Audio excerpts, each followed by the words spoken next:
Vidéo, parce qu'il n'a pas pu être présent avec nous aujourd'hui, sa vision des enjeux de la présidence française de l'Union européenne.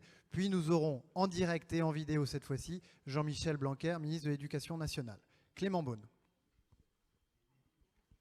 Cher François, chers toutes et tous, je suis d'abord désolé de ne pas pouvoir être physiquement parmi vous aujourd'hui pour parler notamment d'Europe, car j'accompagne ce samedi le Premier ministre à Toulouse pour un débat sur l'Europe à l'occasion des conférences régionales que nous organisons avec Marc Fesneau notamment ce week-end encore. Mais je tenais néanmoins à pouvoir vous adresser quelques mots et à participer malgré tout à votre université de rentrée. D'abord pour vous dire à quel point je suis heureux, comme ministre chargé des Affaires européennes, de pouvoir compter sur l'inspiration, l'engagement, les idées du MoDem. L'Europe est dans votre ADN, l'Europe est notre priorité depuis 4 ans, mais pour le MoDem, pour le courant démocrate, c'est une tradition, c'est une identité, c'est une inspiration, je le disais, chaque jour, très franchement. Et je sais à quel point vous aurez à cœur de continuer à faire vivre ces idées européennes dans un moment politique qui sera si important. Bien sûr, les échéances que nous connaissons, où je crois l'Europe jouera encore un rôle, car nous avons assumé d'avoir l'Europe conquérante, d'avoir l'Europe ambitieuse, de faire des propositions, de défendre notre projet européen et nos idées pour l'Europe. Tout simplement d'être fiers que la France soit forte en Europe.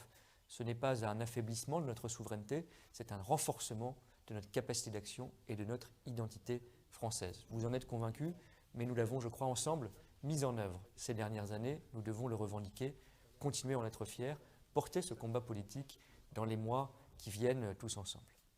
Et puis bien sûr, ce moment, ce sera aussi la présidence française de l'Union européenne au premier semestre 2022. Beaucoup d'entre vous, je pense notamment à nos députés européens, mais beaucoup plus largement, sont très engagés dans la préparation de cette échéance. Il ne faut pas la voir comme un risque, comme un moment à contourner, à éviter. Je crois au contraire qu'il faut pleinement l'assumer. Nous le ferons là aussi ensemble, car une présidence de l'Union européenne, cela revient presque tous les 15 ans. La dernière avait lieu en 2008, la prochaine est prévue pour 2035.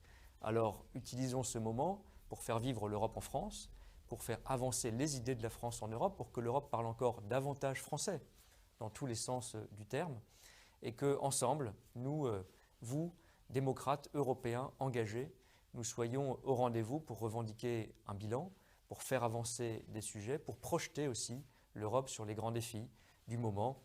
Je sais qu'ils tiennent à cœur, en particulier à François Bayrou, la question de la dette, la question de la démographie, la question des grandes transitions climatiques et numériques. L'Europe ne peut pas être absente de ces grands bouleversements internationaux ou les subir.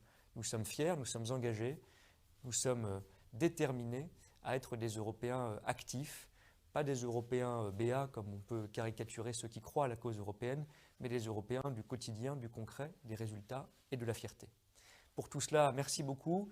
Merci encore pour l'université de rentrée qui nous apportera, je crois, encore d'autres idées. Pardon à nouveau de ne pas être directement parmi vous, mais j'ai une pensée pour vous toutes, pour vous tous aujourd'hui. Et j'espère, j'en suis sûr, à très bientôt. Merci.